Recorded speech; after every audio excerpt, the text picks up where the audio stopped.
While not exactly a household brand name, Schenker, the makers of XMG laptops, have been slowly rolling out more and more impressive machines over the last few years.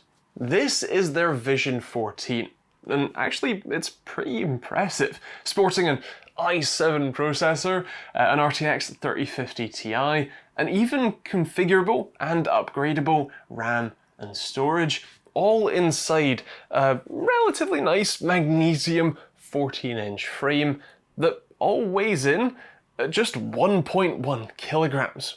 Oh, and it's also cheaper than almost every other 14-inch laptop with dedicated graphics. Sounds like an absolute steal, right? Well, yes, but hold your horses, because there are some things that you should know before exercising that trigger finger on the buy button. First, you should know the actual full specs.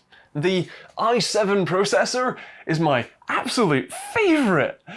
Sarcasm heavily implied, because it's the i7-11370H. I've ranted about that before, but long story short, it's a quad-core CPU with 8 threads, and in this laptop has a 35 watt plus TDP, which basically means it's a 35 watt TDP, but in its enthusiast mode can go up to more like 65 watts and possibly even higher.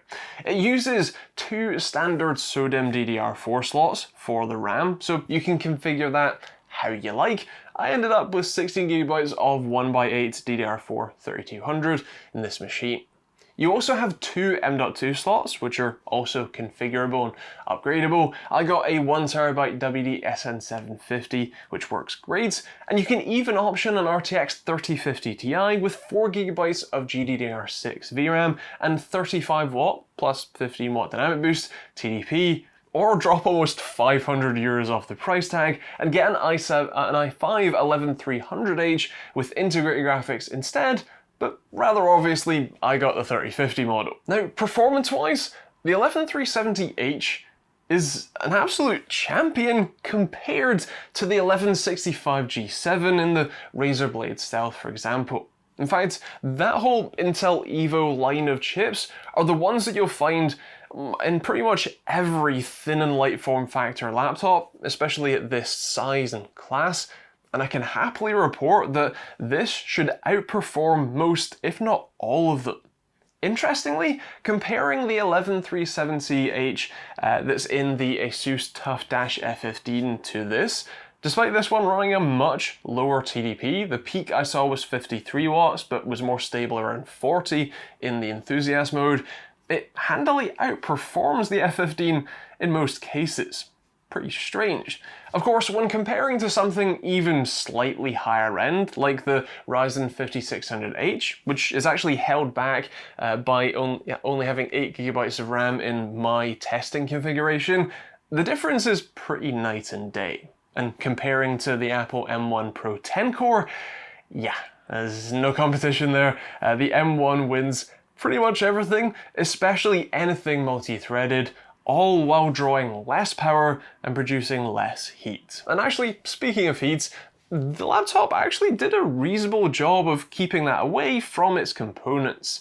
The peak CPU temperature I saw was around 88 degrees Celsius, which I know sounds high, but trust me, for laptops, especially this thin, it's actually pretty good.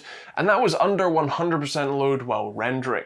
And actually, that was just a small peak, as it was more stable at around 80 degrees instead. If you fire up a game, you can expect both the CPU and GPU, since they're connected just by 2 relatively small heat pipes, to sit at around 70 degrees Celsius, also thanks to their absolutely tiny fans whirring their hearts away. While you can make use of the noise limiter modes, if you want any level of performance out of this thing, you will need to deal with the relatively loud, relatively high-pitched whine of the fans. Have a quick listen.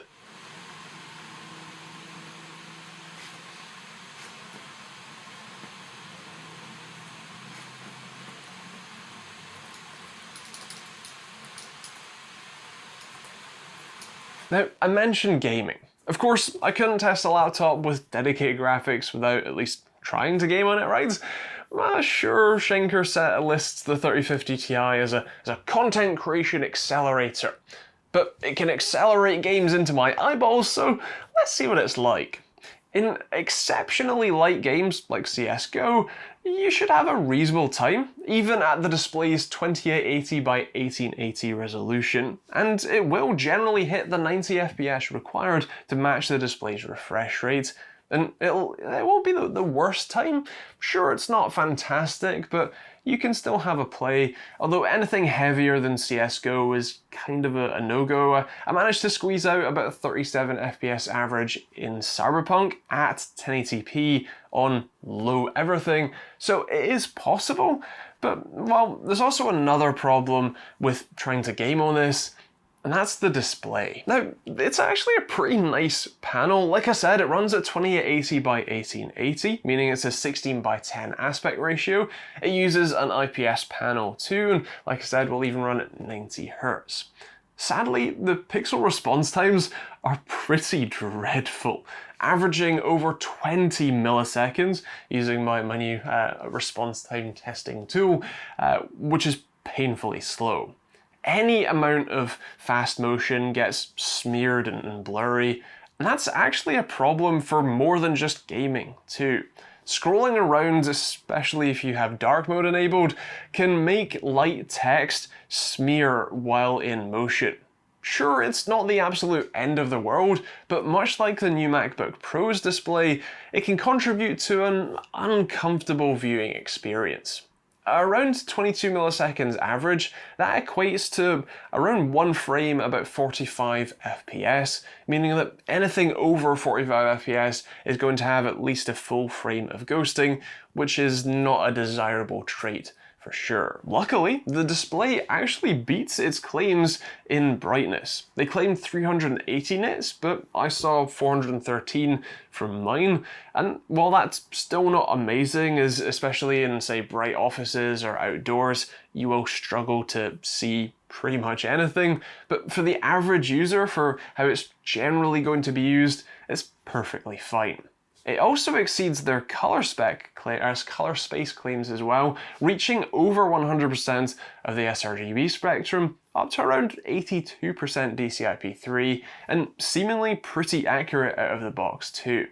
That makes it a decent, if not mind-blowing option for things like office use and content consumption, and should even fit reasonably well for content creation if that's what you're into. The I/O also fits that bill, with two full-size USB 3A ports, Apple take notes, two USB Type-Cs, one of which, the one on the right, is actually a Thunderbolt 4 port as well, an SD card reader, a 4-pole headphone jack, HDMI 2.0, and DC in.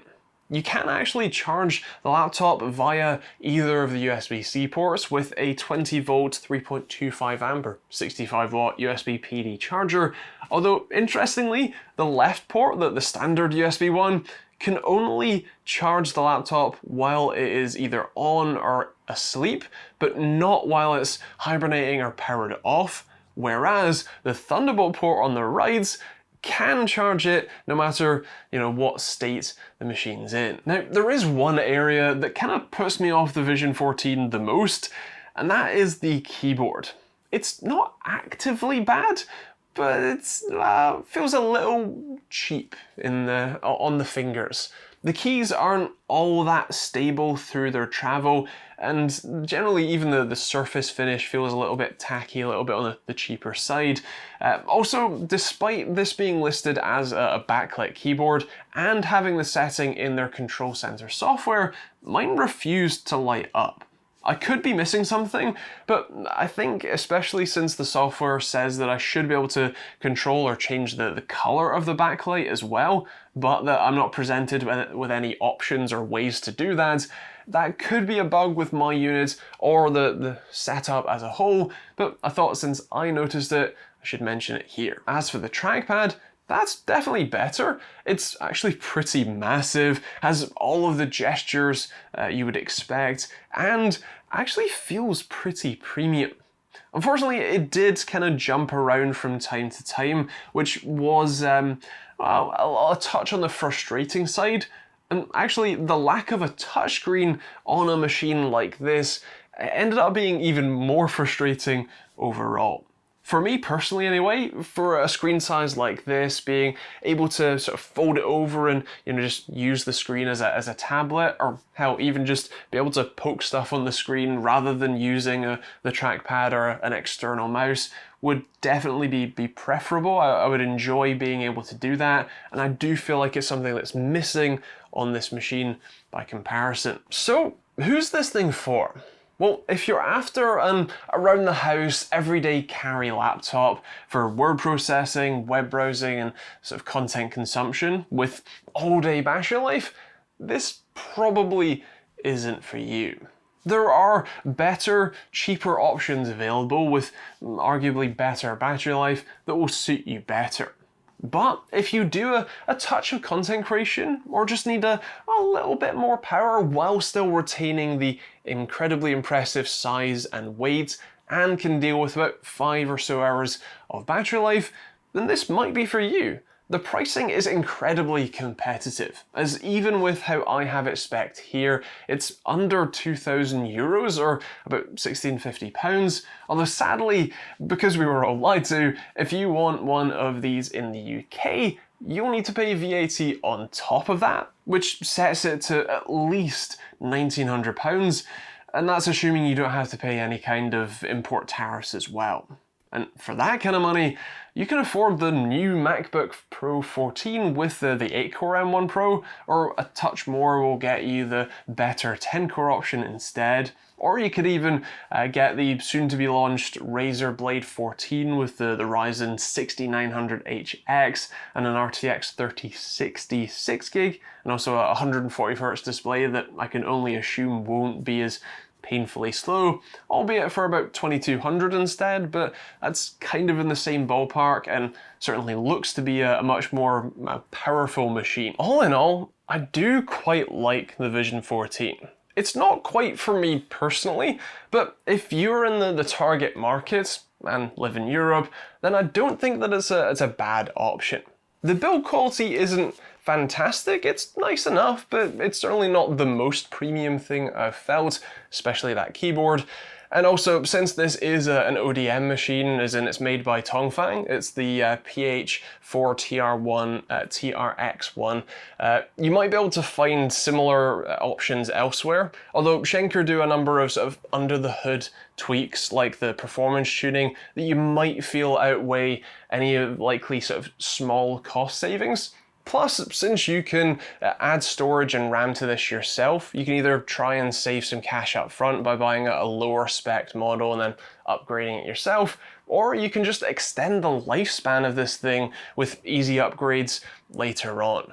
That's definitely a benefit over some of the larger manufacturers, especially people like Apple, where nothing is either repairable nor upgradable, so nice benefit. So that's a look at the Vision 14. I would love to hear your thoughts in the comments down below. What do you think of it? Is it a machine you pick up yourself, or would you go with something more sort of gaming focused, a bit more higher horsepower, or would you go with something even less horsepower than this? You don't need the dedicated graphics and you just want a true Ultrabook with all day battery life, or you want the MacBook instead? Feel free to let me know in the comments down below. I'll leave a link to their site if you want to check this out and maybe pick one up yourself, and I'll also leave a link to a load of other stuff in the description. There's hoodies or t-shirts like this one, or a load of other designs I made myself, or you can support the channel directly through the YouTube join button or the Patreon link that's in the description. Both of those give you some cool rewards for doing so, or you can check out places like the Amazon and Overclock affiliate links if you're buying from there. Those do help me out as well, and there's a load of other stuff you can check out too. Also, if you want to stay up to date on these videos, you can hit that subscribe button, and you can also keep watching, as I have a whole load of content you can check out, a load of different reviews, guides, and a load of other stuff. They'll be on the end cards for you to take a look at. Yeah, that's kind of it really. If you have any questions, feel free to leave those in the comments down below. Thanks for watching. We'll see you on the next video.